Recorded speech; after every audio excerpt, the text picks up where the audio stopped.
السلام علیکم ورحمۃ اللہ وبرکاتہ دوست، جب رمضان المبارک کا چاند نظر آتا ہے تو کائنات میں ایک خاموش انقلاب برپا ہو جاتا ہے۔ روزہ صرف بھوک اور پیاس کا نام نہیں، بلکہ یہ خالق کائنات کی طرف سے اپنے بندے کو دیا گیا صحت اور تقوی کا ایک بہترین پیکیج ہے۔ آج دنیا کی جدید میڈیکل سائنس انٹرمیٹنٹ فاسٹنگ کے گن گا رہی ہے، لیکن میرے اور آپ کے نبی کریم صلی اللہ علیہ وسلم نے 1400 سال پہلے ہمیں وہ نسخہ دے دیا تھا جو نہ صرف روح کو پاک کرتا ہے بلکہ بدن کے ایک ایک خلیے کو نئی زندگی بخش دیتا ہے۔ آئیے مدینہ کی گلیوں میں چلتے ہیں، وہاں دسترخوان پر آج کی طرح کے قسم قسم کے تلے ہوئے کھانے، شربت اور مرغن غذائیں نہیں تھیں، وہاں سادگی تھی، اور اس سادگی میں شفا تھی۔ جنگ خندق کا موقع ہو یا عام دن، صحابہ کرام رضوان اللہ عنہم اجمعین کھجور اور پانی پر گزارا کرتے تھے، مگر ان کی توانائی کا یہ عالم تھا،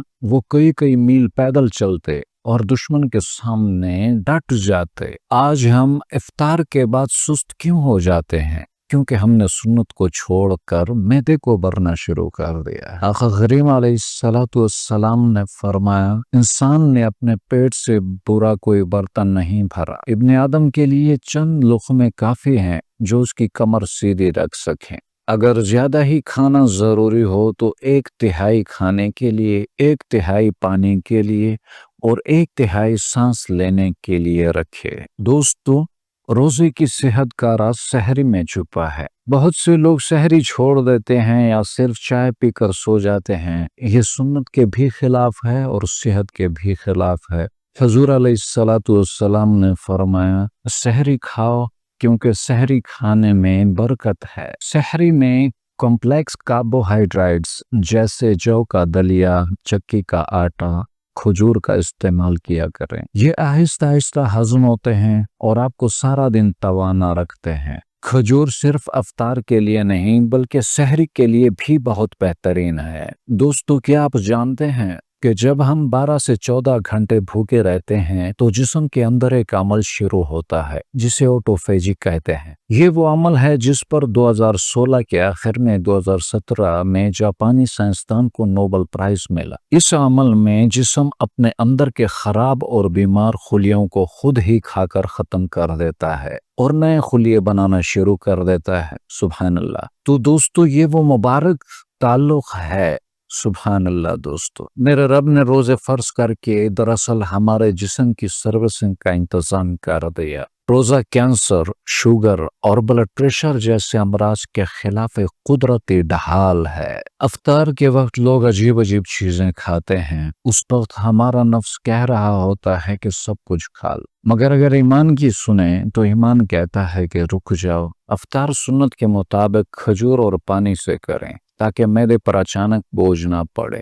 حضرت انس بن مالک رضی اللہ عنہ فرماتے ہیں، نبی کریم علیہ السلام نماز مغرب سے پہلے تازہ کھجوروں سے افطار فرماتے۔ اگر تازہ نہ ہوتی تو خشک کھجوروں چھواروں سے، اور اگر وہ بھی نہ ہوتی تو چند گھونٹ پانی ہی پی لیتے۔ اللہ اکبر۔ آج کل لوگ افطار میں تلی ہوئی چیزیں، مصنوعی مشروبات استعمال کرتے ہیں جس سے تیزابیت بڑھ جاتی ہے، یعنی کہ ایسیڈیٹی زیادہ ہو جاتی ہے۔ اگر ہم صرف سنت پر عمل کریں تو معدے کے تمام مسائل 100% مسائل حل ہو جاتے ہیں۔ تو دوستو، اگر ہم ایمان کی سنیں تو ایمان ہمیں اپنے نفس کو قابو کرنا سکھاتا ہے، جو کہ اس رمضان المبارک میں ایک بہترین موقع میں اللہ تبارک و تعالیٰ عطا فرماتے ہیں۔ اگر ہم نے رمضان میں اپنی زبان اور اپنے پیٹ پر قابو پا لیا تو ہم نے زندگی کی بڑی جنگ جیت لی۔ صحت اللہ تبارک و تعالیٰ کی نعمت ہے اور اس کی حفاظت کرنا امانت ہے۔ اس رمضان کو صرف عبادت کا نہیں بلکہ ایک صحت مند تبدیلی کا مہینہ بنائے۔ اے اللہ، ہمیں ان روزوں کی برکت سے جسمانی شفا اور روحانی پاکیزگی عطا فرما۔ اے اللہ، ہمیں اسوہ رسول صلی اللہ علیہ وسلم پر چلتے ہوئے اپنی صحت کا خیال رکھنے کی توفیق عطا فرما۔ آمین۔ میں نے آپ کے لیے سنت نبی صلی اللہ علیہ وآلہ وصحبہ وسلم اور جدید طبی اصولوں کے مطابق ایک رمضان ڈائٹ پلان تیار کیا ہے، تو اس میں آپ کو معلومات دے رہا ہوں اور انشاءاللہ ساتھ ساتھ میں یہاں پر سکرین پر دے دوں گا۔